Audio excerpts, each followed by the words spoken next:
This is Evolving with Jessica Nguyen, brought to you by Sandstone. Hello, everybody, and welcome to a new episode of Evolving with Jessica Nguyen. I'm your host, Chief Strategy and Legal Officer at Sandstone.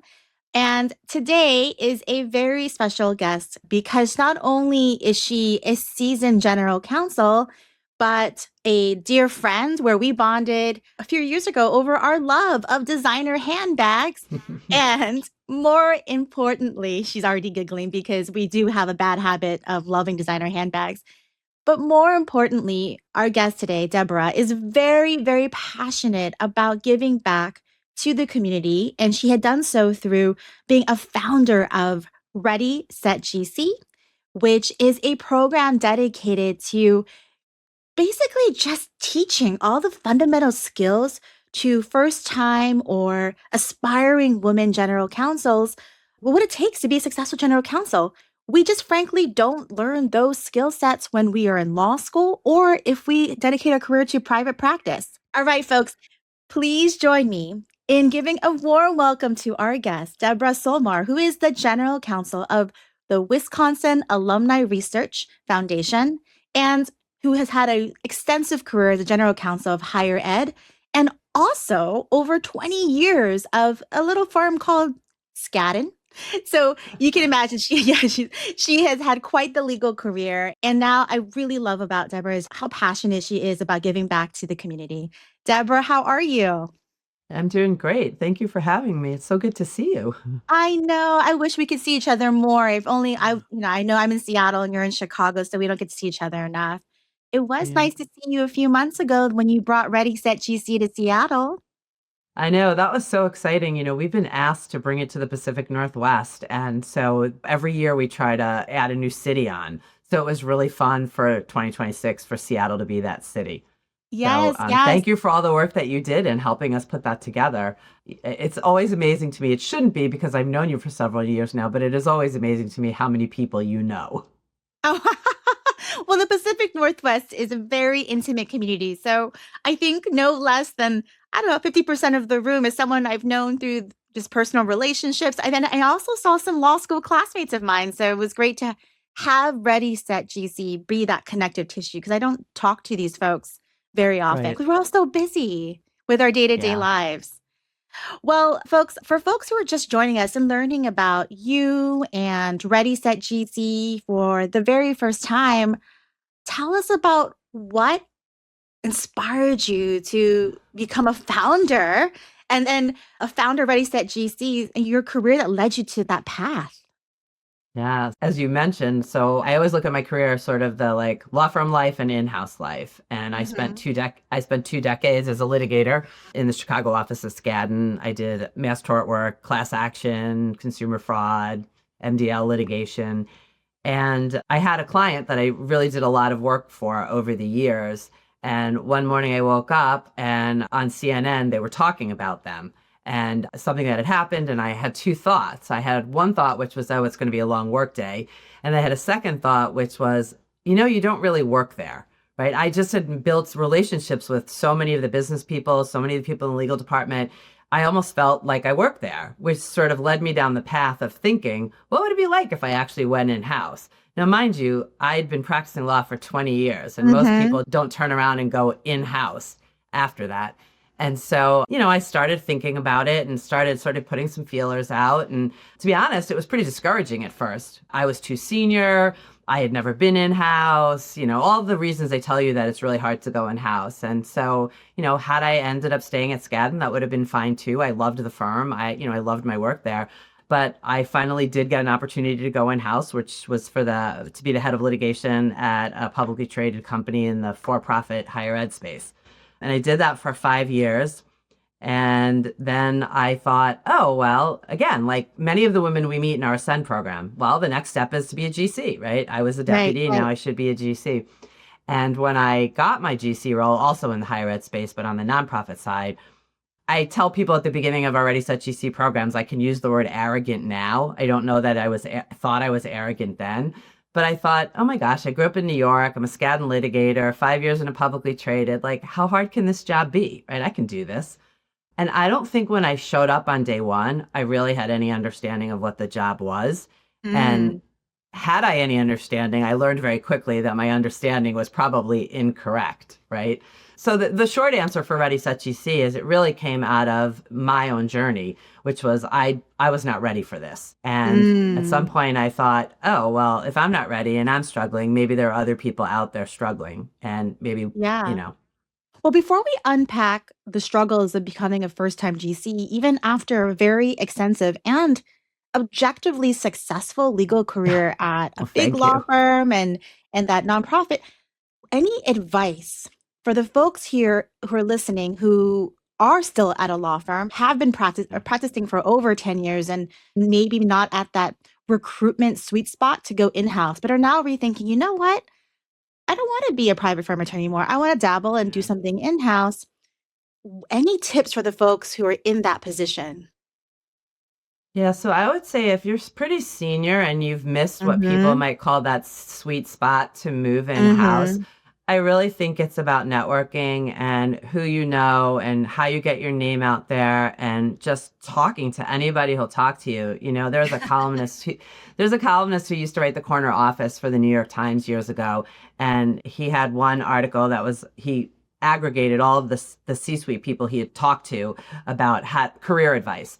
And there was one thing in that article that still resonates with me today, and it was the play in traffic concept, right? Play in traffic, always be out there, always be meeting people. And I think that, obviously the more traditional, find some executive search people to talk to, if Mhm. Mhm. if you're willing to tell your firm you want to leave, ask for help. But I really think it's sort of getting out there and talking to people because what I was told was my opportunity would come from somebody who met me and then had a role and I was top of mind, or someone who met me thought I would do a good job and then told another one of their colleagues when a role came up. And that's Right, pretty much what right. happened. That's pretty much what happened. I met somebody for a role that I was not interested in. And then when the GC, had a head of litigation position open, he remembered me and he called me. And that's how I got my first in-house job. So, Yeah, I don't think I can emphasize enough the importance of networking and just letting yeah. your network and people know that you're interested in the opportunity. Yeah. I mean, that's how I have helped place countless general counsels as someone reaching out to me on LinkedIn and saying, "Hey, Jessica, we haven't spoken in a while, but I just wanted to give you a heads up. I'm considering other options. And if you hear of anything, let me know." Then I remember, I know, but I'm Right. not thinking of the 20 plus thousand people in my LinkedIn network every single day and what career Yeah. opportunities are open to them. So you just gotta let people I, know. I love that. yeah, thanks. And I also think I would say I don't mean for people to be networking 24 hours a day, doing things they don't want to do, being places they don't want to be. Because I think sometimes when people tell you to network, it becomes Mm. very scary, especially for people who don't like it, who don't like to talk to people, right? I always say I love meeting people. I love connecting with people. I find that to be fun. And I have good friends who have said to me, oh, you should go back to being a law firm partner because you would have a great book of business because you love Yeah, to yeah, network that's with people. true. And I always say, no, I do it because I like to. If I had to, I don't know that I would love it as much. So go talk to people that you like. Get yourselves involved in organizations that you feel passionate about or you're interested in. Not necessarily be everywhere all the time because that's exhausting and it's probably not Yes, fruitful. yes. You know what? I think that's important for folks to just reframe. I'm networking for this purpose of a Mhm. self-serving purpose. But when you reframe to, hey, I'm networking because I just genuinely like learning about people, building relationships, and maybe even helping people, I think it makes it seem like a less of a chore or even scary. To circle back though to your struggles of becoming a general counsel for the first time, because it's such a different job as you know, from being even a partner at one of the most prestigious and largest law firms in the world. What you're willing to share, like what are some of the struggles you encountered that really inspired this passion for Ready Set GC?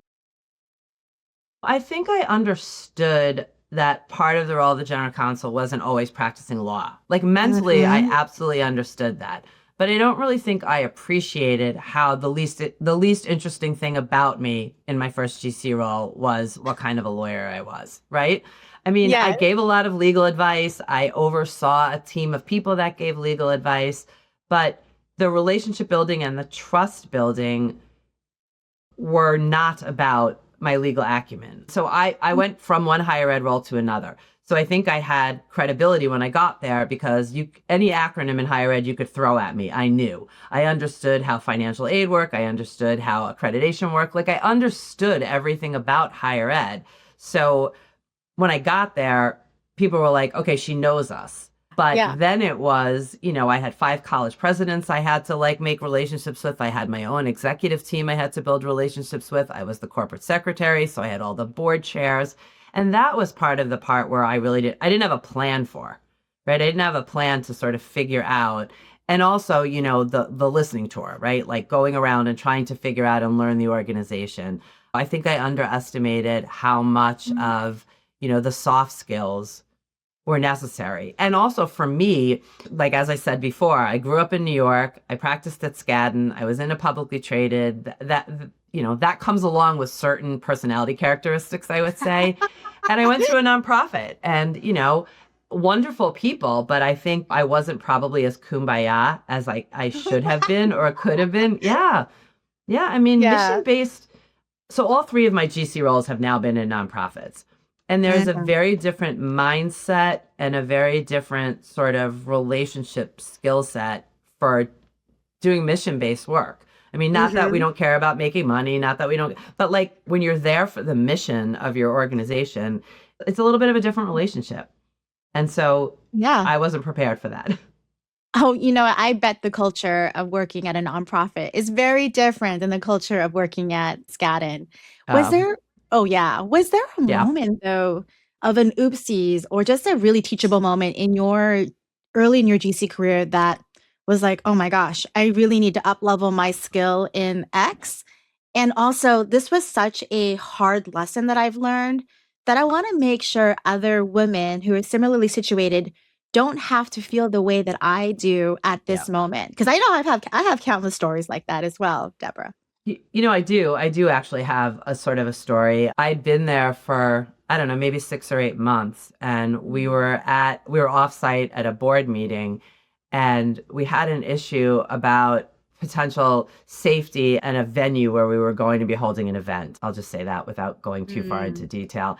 And when I heard about it from one of my colleagues, my first thought was, well, why didn't anybody come talk to me? I'm the general counsel. Like, this is an issue that I should be involved in. And I went to talk to our president and to our chief of staff to sort of say, well, hey, but instead of going and saying, hey, what's going on? Can I help? Is there anything, I think I took it more personally as if something like, well, why didn't you consult me? You should have consulted me. And it was a very teachable moment for me, which I think we all learn many times in our life. Here's a thought. Everything's not about you. And I think it was an extremely teachable moment for me that it happened very quickly. There was a group of people around when it came up. They all were thinking about it. They came up with a plan. And at the end of the day, the truth be told, they didn't need to talk to me about it. But I was still like building relationships and, you're like, well, you're the lawyer. Like, of course you should talk to me. And so that was a very teachable moment for me that I had to be like, okay, number one, it wasn't about me and they didn't need me and that's okay. And number two, the way in which I approach these situations probably had to be a little bit different. What I have found, especially when you're the first general counsel for an organization, is oftentimes your colleagues don't know when they should engage you or bring you into your conversation. So oftentimes there isn't bad intent behind not bringing you in or looping you in earlier. It's what I have found. It's like assume good intent for the most part. Yes. And for this one, I was a successor GC. So there had been a GC before me, but I also have been the first GC, the only lawyer at my last role at Gateway Foundation. And there, you're right. I mean, one of the things I learned there was I had to teach people why they wanted to have in-house legal. And I had to demonstrate why coming to me was valuable and how, right. And sort of, and you're right. They don't think like, oh, I have a problem, I'll go to legal. Because there never was a legal. No. So So that was kind of fun. I enjoyed building that. And I feel like I was only there at the end of it. I was only there for a little over a year because WARF came knocking. but when I left, I really felt proud that I had been able to sort of get people to wanna go to legal. I hope the person who took my place, that she's grateful that now people go to legal, and I probably hopefully had something to do with that. I'm So sure the Deborah imprint is all over there and you helped educate the regular, I all hope the folks when to come to legal I hope and why so. the legal function is so valued. Yeah, Yes. you're right that that is one of the responsibilities of a first-time GC. Yeah. Well, to circle back to the Ready Set GC program, how many events have you hosted so far since its founding? Oh, Gosh, wow. I know. That's Can we count? I should know. Yeah, I should know that number, right? So, 2, 3 a year? 5, 6. Yeah, so I think we've probably done about 25 programs. So we started in Wow. 2019 and we got shut down by COVID. And Yeah. then we came back in 2022. And ever since the spring of 22, we've been doing 4 to 5 events a year. So for this year, 2026, we'll have 5 events. The Seattle Wow. event. Yeah, the Seattle event. We did Ascend and the GC program in Chicago within the last month, and we will do Ascend and the GC program in New York at the end of September. Yeah. So for the folks listening, a Ready Set GC has two separate tracks. There's a program for first time or early in their career general. And then we have an Ascend program, which is a program for up and coming or deputy general counsels or number Hmm. twos or close to the top in-house counsel who are looking to become a general counsel for the first time in their career. I love those programs so much. Thank you. And for the yes, I mean a lot of folks have reached out to me, especially about the Ascend program to Hmm. there's a lot of folks out there who are super qualified, super experienced, but just don't know how to get their first general counsel role and where to start. For Yeah. folks who are in-house and who are the number 2 or 3 from all the programs you've hosted, and I know you've had amazing recruiters even speak at these events, any tips for the audience for how to get your first general counsel title or role? Yeah. So, the Sun program really took a while to launch because Mm. as the GC program got more traction, people would start reaching out to me saying, well, why aren't you need to help deputies? You need to help people get their first GC role Yes, because that's yes. really difficult for some really good reasons, right? About why Right, it's right. difficult. And at first I kept saying, no, my passion is GCs. Like that's my lane. And then it was, no, we built this really great program and I don't want to devalue it by offering another program that doesn't hit the mark, that doesn't bring people what they want. I finally met someone who inspired me to think more about this. And we put together an amazing planning committee to plan the Ascend program. Mhm. So myself and our board chair, Julie Kinch, and then Stacy Bratcher and Jennifer Miller and Sterling Miller and Candace Jackson helped build out that Ascend program. So I'm really happy and thrilled with the content. But what the place I would start with is, yes, the program helps provide strategies about how to get your GC role, but it starts somewhere else. It starts with what is the GC job? It's, as we've been talking about, it's not like any job you have now. So Right. how is it different than what you're doing right now? And then we built out this amazing proprietary self-assessment that asks people, these are the skills we think makes a really great general counsel. Do you like doing these things? Do you even want to do these things? Right. And assuming you do want to do these things, like how prepared do you feel to do them? And then we work from there and we develop a personal action plan. So the first thing I would say to people is make sure you really want that job. Like associate to counsel to partner, in-house to deputy to GC. Not everybody wants to be a GC, and it's Yeah. okay if you don't. So we've had a couple of people who've gone through the program and then reached out and said, you know what? Thank you so much for that program. I don't have any interest in being a GC.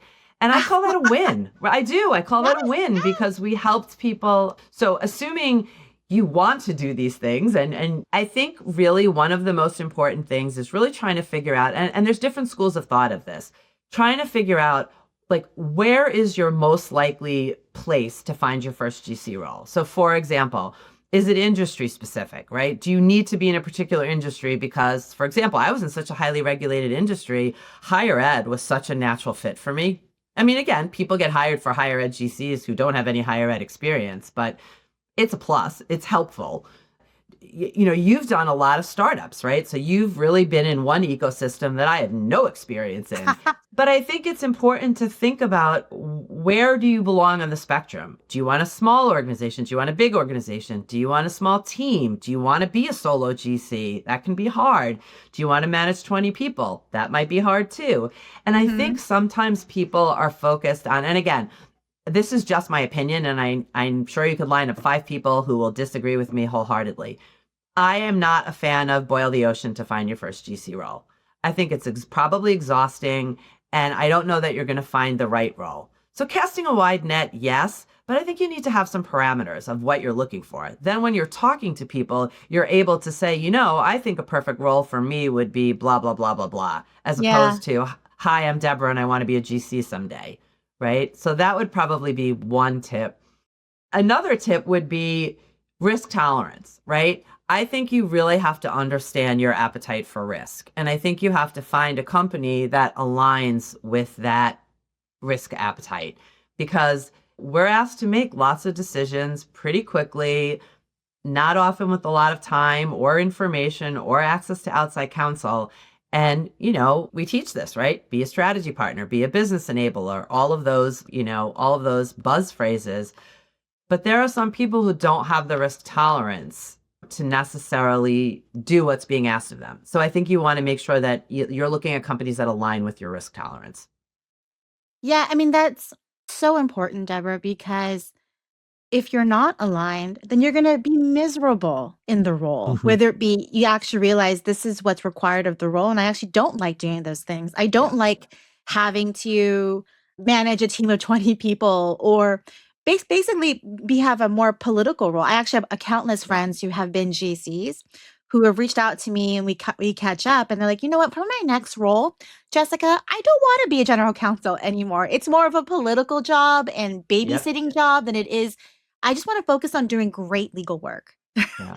Or managing a great legal team. You're nodding you're Yeah, nodding, no, Deborah. It's a I different always job. say, I have a pie, right? And on any given day, the sizes of the slices of the pie would change. But my pie, one slice is I'm a lawyer, I'm a finance person, I'm a diplomat, I'm clergy, I'm a psychoanalyst. So I think you're right. I mean, it's funny, it's a lot of people management, right? It's a lot of people management. And, when you think back to like big law Personality practice. management too. And you can imagine the Yes. personalities of executives are big personalities to manage. And I think it's also, the GC has a really unique role on an executive team, because they're generally somehow involved with the board, either as a corporate secretary or they support the governance committee. They're also the ones who are really tasked with bringing things to the board's attention if you have a problem, and so I think I'm very cognizant of, I have this like sort of different role, but I'm also just one member of a C-suite team. I'm no better, no worse, no less important, no more important. And so I think trying to make sure that you're building your relationships so that you feel like you're at one with your team, right? And also knowing in the back of your head, you're like, oh, well, I'm the one who's going to have to tell somebody that, right? So I think that's a challenge too. Yeah. For any great learning tidbits from one of the conferences that you've attended? I'll share one of my favorites from the Seattle Ready Set GC event. Was I had the pleasure and honor of moderating the panel that we host for C-level executives who are not general counsels, and get their perspective of what it means to be a successful general counsel partner to these C-levels. And a theme came up was, it really annoyed our panelists whenever their general counsel would give advice and then say, but it's a business call. And it kind of it comes off to these C-levels as of just like, oh, not my call. Sounds like a your problem rather than an us problem, a we problem. We're in this together. How do we solve this together? I thought that was a really eye-opening moment, because so many of my communications with general counsels is saying this, I give legal advice and ultimately it's a business call. And I probably am guilty of putting that in writing and saying that in meetings as well, Deborah, if I'm very honest. So, but you're not sharing the best part of that, which was, first of all, your panel was amazing, and they were so great, and we love that panel because it really gives the GC women in the room the opportunity to see what their peers want from them, not what they think their peers want from them. Yes. So that it's not a business, don't say it's a business decision, comes up often in our programs on that C-suite panel. What was so unique about your panel was that one or two of the panelists from the GC program were there to interrupt, to say, well, wait a second. When I say that, here's why I say that. So in the Seattle program, we ended up in an actual discussion in the room about what we're saying and what you're hearing. That has not happened in any of our other programs. That piece of advice has been given and people take it to heart. But what I loved about that is you sparked like this conversation, which prompted me to write a blog about it afterward. Yes. But yes, I mean, I think we are sort of, it's hard to know where that line is, right? You don't want to step over that line because from our perspective, it's like, well, yeah, it's a business decision because it's not my job to tell you how to run your business. But they hear, oh, they're going to make me pick. And then if it goes wrong, they're going to say, I told you so. Yes. Yes. And so I think it was in your session where they gave some really good suggestions about like, well, okay, so what should we say to you when we're giving you that advice? And I think one of them was, how can I help support you? Or what is it that you're looking for from me? You know, and so they might say, okay, well, give me the two recommendations and tell me which one you prefer. Right. So I think the point that they were making is this is a collaboration and legal should not feel like they're supposed to step out of it. And what we were saying was we don't feel like we have to step out of it. We feel like we have a lane. And so, yeah, that was a really good one. It was. You're right. And now I remember there was a bit of a healthy debate because there was a GC panelist who was, oh, wait, can I respond to that? Because she said she thinks it's a business call. But I think framing your messaging as advice plus collaboration versus it's off my plate, my task of giving you the legal recommendation is done. Now you go make the call is the better path forward. Even if technically we as general counsels don't have the ownership. We are not technically the decider of the call. It's probably going to be the CEO oftentimes. Yeah. And I think it's a great learning moment for new GCs is to really understand what your C-suite peers want from you, right? Because it may be different. It may be different in different organizations, and it might be different from person to person, right? You might have someone who says, just tell me what the risks are and I'll make the decision. I'm okay with that. And you have other people who say, I want you to be my partner. Help me make this decision, right? So I think like trying to understand the working relationships of the people you work with. Like, for example, you know, something as silly as the people who want you to talk to them in email and the other people who want you to show up in their office physically and tell them something in person. I think it's just another sort of working style. I'm trying to remember. A lot of the big companies have like, you have a document, I forget what they call it, but it's like your brand document where it's like, I don't like to talk on the phone, right? I keep my door closed, please knock, like how to work with me. Yes, I've seen that. And I also see, remember those Legos of blocks? I'm a red, yellow, green, blue, and it tells you like what your personality type is. Like, I want you to just give me the information. Like, I think, so you're spot on, Deborah. There is communication preference. There are personality differences. So I like what you said. Framing something as, here's the situation, here are the risks, here's my recommendation, how can I support you? And then because I actually have been dinged by certain business relationships where like, Jessica, stay in your lane, you're the general counsel. Like, we don't need you to make this call. And then there's other moments where like, what should I do? Jessica, help me make the right call. And I think, you know, I always use my microwave crockpot example. So in my first GC role, the person that I sat next to in my office, we would talk about how she was a crockpot and I'm a microwave. So I'm a microwave. You tell me something, I'll think fast, I'll come up with an idea, and she's a crockpot. She needed to slow think everything. And so we used to have a running joke. I would come into her office to talk to her about something and I would tell her whatever I needed to tell her. And then I would say to her, okay, I'm going back to sit in my office and you do your crockpot thing. And when you've thought about it, come in and talk to me. So, you know, some people are crockpots and some people are microwaves. Oh my gosh. So, okay. I don't think I never heard that analogy before, but I love that. This will not surprise you, but I use the exact same analogy with a former colleague of mine back when I was a general counsel of PayScale, where my number 2 was totally a crockpot. And I was the microwave, like, all right, let's move fast, action. She was like, wait, like, let's think and process the situation. And I think that was so great that I love that she was like that. She was my great, she balanced me. It's funny.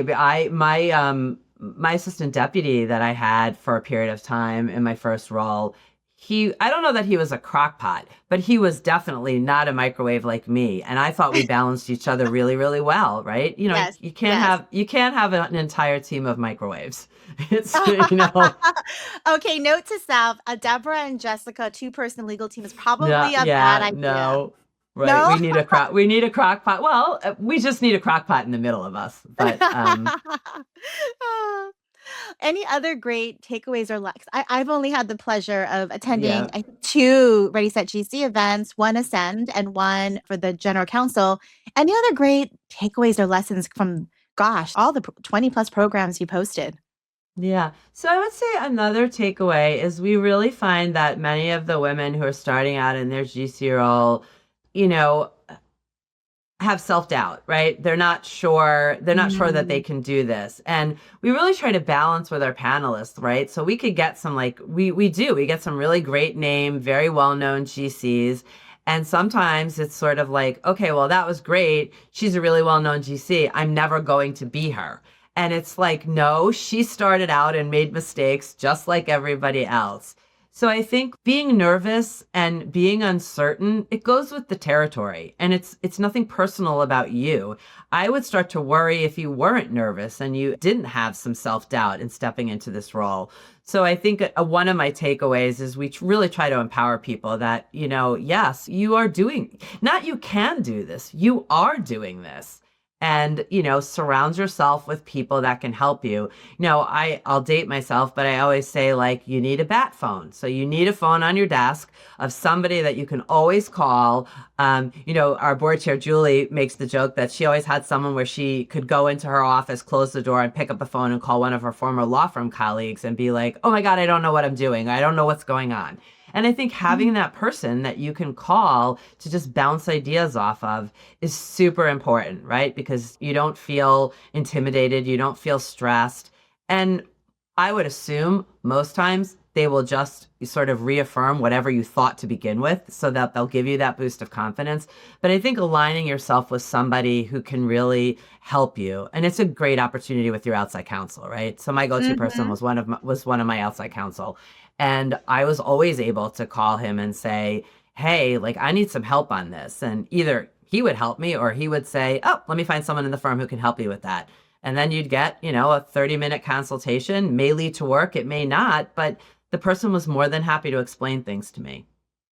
I love So, that. I think we yeah. underestimate how valuable our outside counsel partners can really be to being that objective ear and bouncing ideas. Because it is community. I think what's really interesting about in-house counsels and general counsels is we love our communities. We We do more do. so than a lot of other executive or in business roles. Is I've heard back when even I was at Lexion, I started to help organically create a community through LinkedIn content and webinars. And our CTO, Ahmad, would tell me, we don't have a thing like you do for like Mm. CTOs. We're not this group, a tribe who just wants to share knowledge and commiserate and whatnot. So lawyers are a special breed, Deborah. I had a chief marketing officer who spoke on one of our panels, and she told me that when I was done with this, I should do Ready Set CMO and then Ready Set Yeah. CHR. So nobody take that idea. That's still my idea. Um, but but I think that relying on your outside counsel, if you have a strong relationship, is like flies under the radar. More people should take advantage of that. Because if you're a new GC, there's so many opportunities for your outside counsel in your relationship, right? Potential for future work, potential for you when you go somewhere else. And I think we shouldn't be looking at our outside counsel relationships as just somebody that I can pay to do work for me. I have several outside counsel that I have built relationships with that many of them have led to paying work. But, when I went to WARF, and this is a full circle back to the first thing I said, which was the least important thing about me in my first GC role was that I was a lawyer.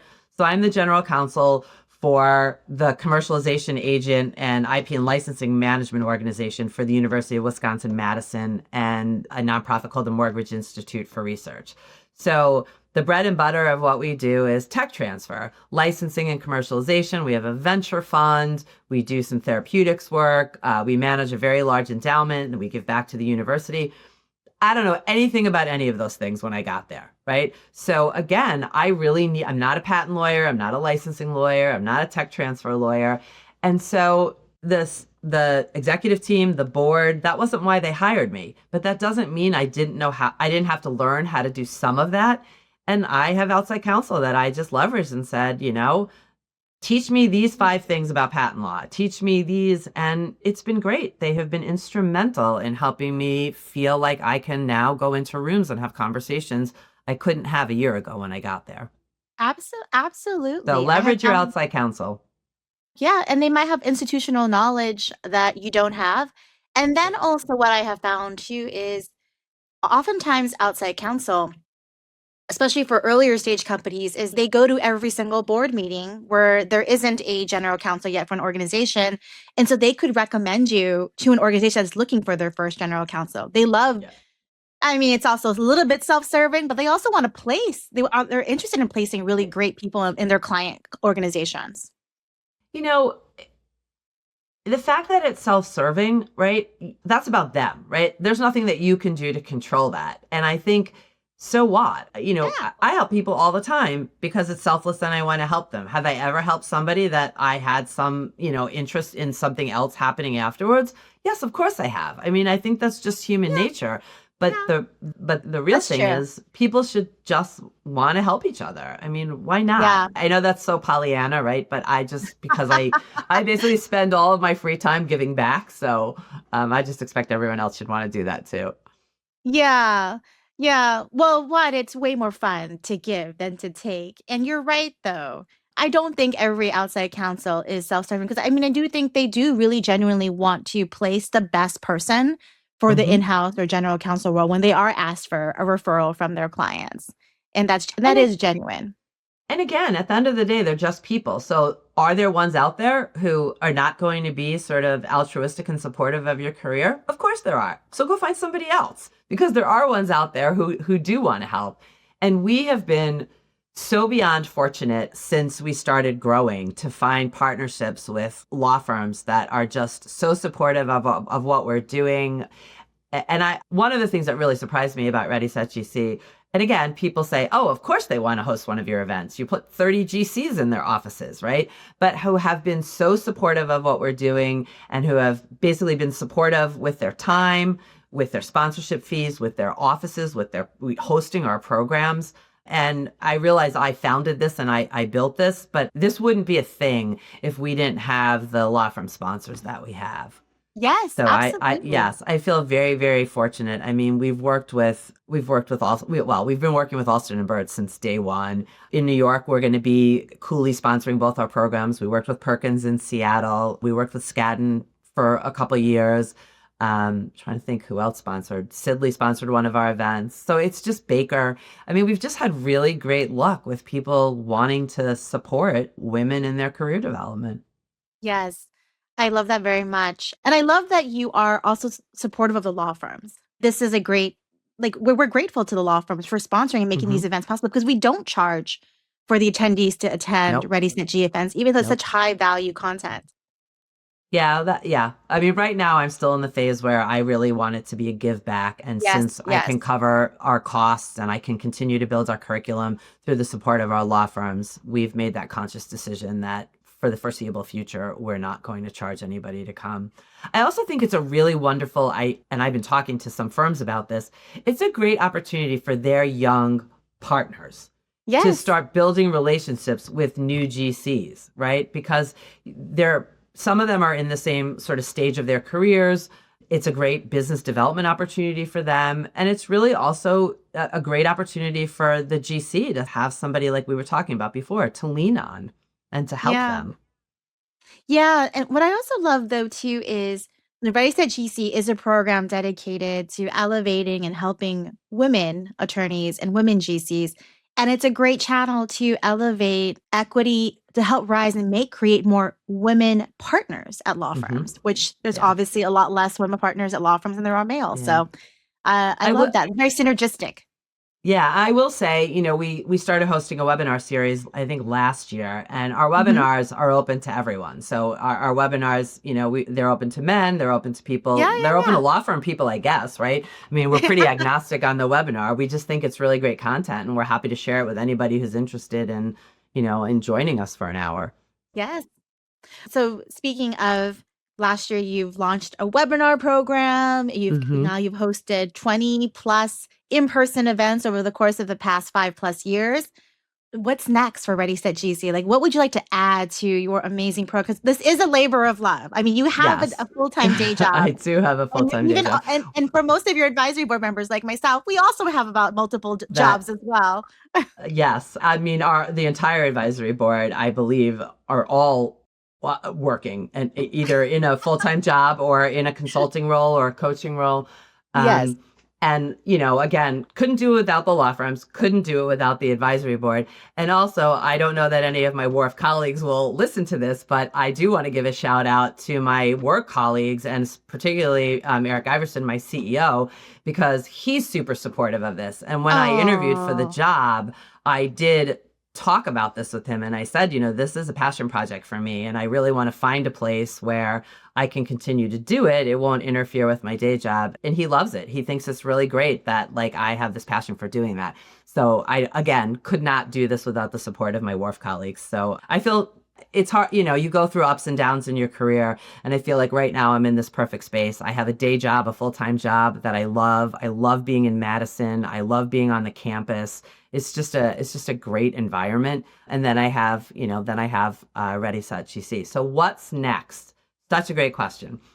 Um, I know Julie, our board chair, will listen to this and then she will say, "Why did you say that out loud?"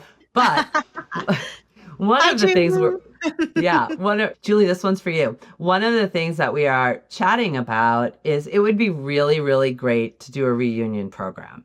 So it would be great to bring Ooh. together for a day, maybe a day and a half, invite anyone who's attended either our GC program or our Ascend program to basically sort of say, to give more content, to hear about people's journeys, anybody who wants to share sort of their journey since they first joined us, maybe do a keynote, maybe do some like sort of mentoring rounds. I don't know. We just started talking about this, but I'm thinking that would be really, really fun. In Oh my God. 27, yeah, so So in fun. 27, our plan is to do this is our plan. Don't hold me to it, but our plan is to do the Ascend program and the GC program and go back to the Bay Area, San Francisco. We did one program in Palo Alto a couple of years ago, but go back to San Francisco and then do both programs again on the other coast in New York.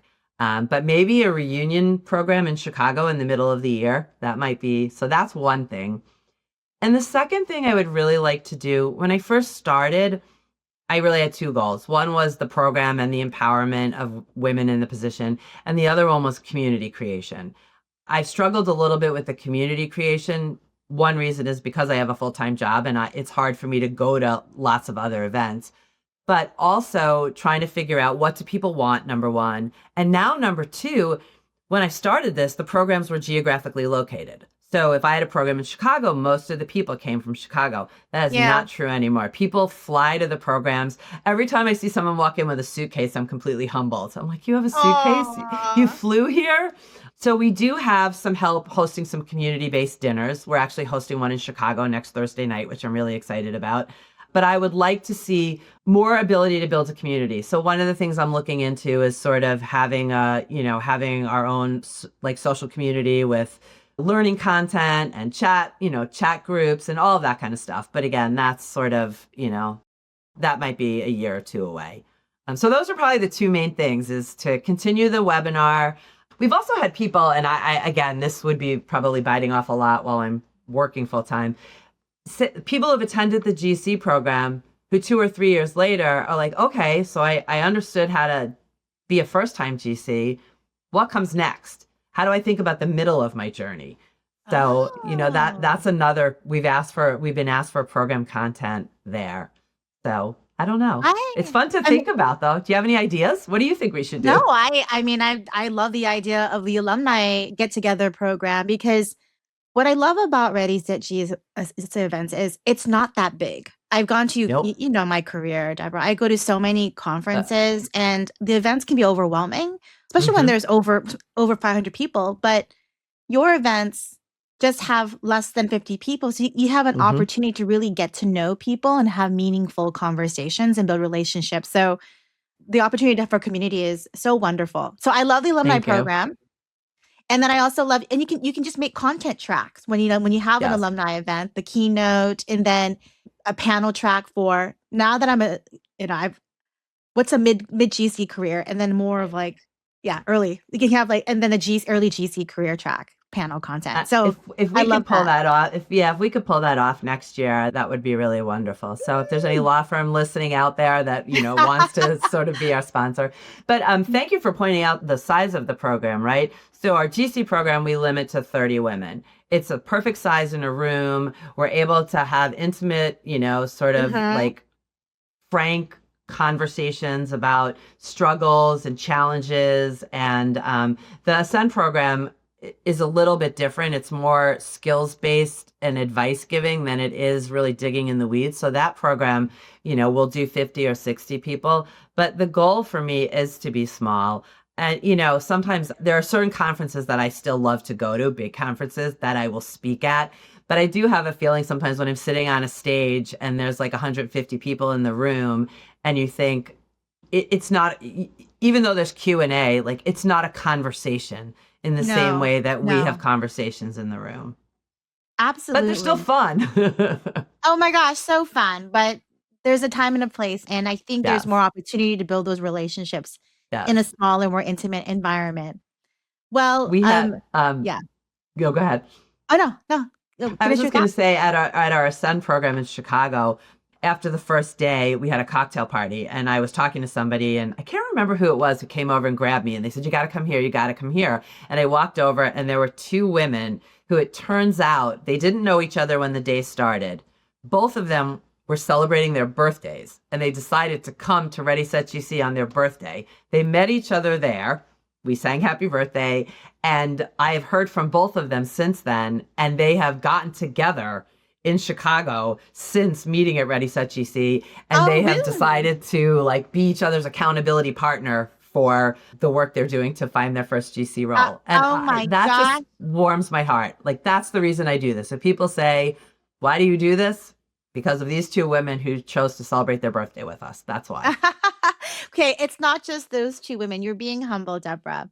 One of my favorite parts of having the honor of being on your advisory board is when you forward emails you get from past attendees of your Mm. events who say, "Hey, I went to Ascend and I just want to let you know that I brought it up with my CEO and I'm being Oh, promoted." I mean, those oh, emails right. just yes. Yes, yes, that's right. She said that she had asked for a promotion and she said that she wouldn't have been able to ask for it had she not come to the program. That's right. I forgot that I Aw. sent that around. It Yeah. is. It's, the other thing I love is I got an email about 20 minutes before I got on the phone. Another woman who had attended one of our Ascend programs I think their GC had resigned and they had been offered some sort of a promotion and wanted to pick my brain for 30 minutes to sort of talk about what that would look like. And I'm happy to do that. I love connecting with other people. I did have to move most of my Ready Set GC calls to Fridays because I think my executive admin was getting frustrated with me that like on my calendar, So I finally said to her, I'm like, "All right, Stacey, we only do Ready Set GCs on Fridays because I don't have a lot of meetings generally on Fridays." Whereas, Yeah. Yeah. she'll be like, "Someone wants to meet with you and you've got a Ready Set GC thing on your calendar." I'm like, "Okay, let's just move that." Yeah, So that's smart. it That's is. smart to It's stay really, organized. it really is. It is humbling. I didn't set Mm, out. I don't know what I set out. You and I talked a little bit about this before about being a founder. I didn't set out to be a founder. I didn't set out to build a business in the way it's developing. I set out with this idea that I could help women GCs. I never thought about what it would be like, particularly since when I started, Ready Set GC wasn't a name. Nobody would have known what it was. And I don't mean this self-deprecatingly. I mean this truthfully. I was a nobody. I was a GC who had been a GC for a few months, struggling to do the job. it's people like Vicky Donati and who supported me at the very beginning. Sue Bettman in Chicago, who said, "Oh, this sounds really cool. Let me help." Paulette Dotson. They were my 3 first GC women in Chicago who said yes to the program, to supporting the program. But it wasn't about me. So to now be recognized as the founder of this, it is humbling, because that I never in my wildest dreams would have expected that this would have grown. I think I would have done this for a year or two and been like, well, that was fun. So I definitely am humbled. Well, don't sell yourself short. You are somebody, well, at least you're somebody to all of us. Thank you. As you know, there's this thing called AI, and there's a lot of stuff in the news that scare people about using AI technology. But I wanted to have a fun spin to it, that we're not going to all lose our jobs. But if AI were to take our jobs and we didn't have to work anymore and money wasn't an issue, my question for you, Deborah, is what would you be doing with your time? So I could say 2 things. If I could convince my husband, we'd have an RV and we would be literally traveling the western part of the United States. We did it when we were younger, and then we had 3 daughters and they didn't love camping. So I would literally be in an RV somewhere just in the mountains, which is my happy place. And if I were to have another career where I was working doing something, I would love to get certified and be a yoga instructor. I didn't know that. Are you yeah. are you a big yoga doer yes, now? I didn't know that. I'm glad to learn new things about you as well, even though I've known you for years.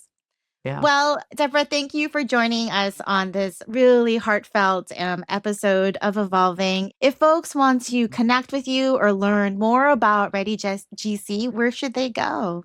Yeah, so follow me on LinkedIn. Ready Set GC has its own LinkedIn page, so please join us there.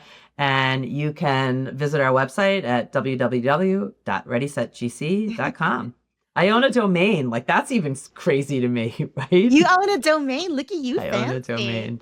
I think that makes you a tech entrepreneur now. Yeah. Oh, gosh, no. If I met tech entrepreneurs, they'd be like, no. But maybe. It is fun to think about that. It is.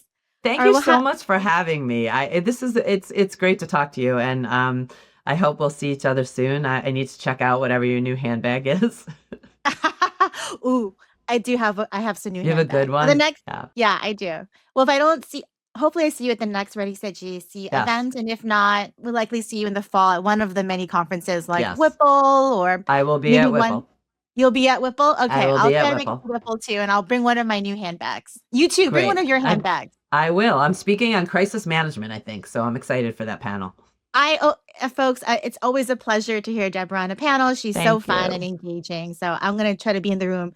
If you want me to, feel free to feed me questions, and I'm happy to make you look good, and I'll send you answers. Okay. I can do the audience question for you. Fair enough. All right. Well, so thank you so much. Thanks for having me, and it was great to see you.